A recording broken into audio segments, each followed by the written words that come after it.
Ano siya sinabi sa'yo? Umamin nung bandang huli na sabi niya kung magkakasala ba ako sa'yo, matatanggap mo pa ako ulit. Siyempre para sa akin masakit. Tinanong niya yung kung sakali o nagkasala na siya. Yun ang tanong ko. Sabi ko, bakit nagkasala ka na ba? Sabi niya, hindi na siya sumagot. Tapos yun na, yung umamin na siya na may karelasyon na siya.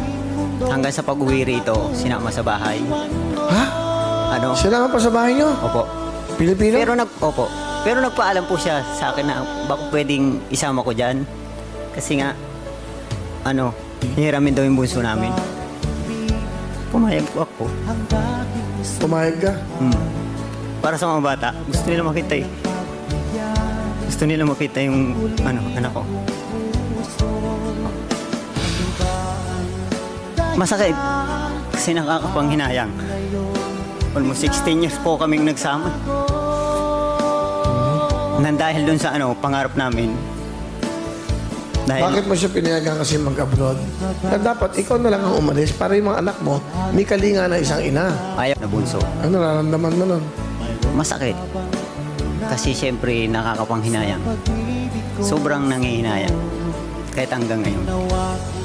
Pero unti-unti nang Pero nakakari ngayon ko. ba may asawa ka? Wala po. Hindi ko magawang dahil yung mga anak ko, 4 na sa akin eh. Lahat ako lang tumataguyod. Ay wala naman akong ko. Wala bang halaga ang pag-ibig Good luck. ko sa'yo? Isa inyo. Tapos kahit pa paano mag-ingat ka pa rin lagi para sa mga anak mo. Kaya mo hindi ko pababayaan sila. Gustong tinanggal ang ating pagkalayo. Halos magunaw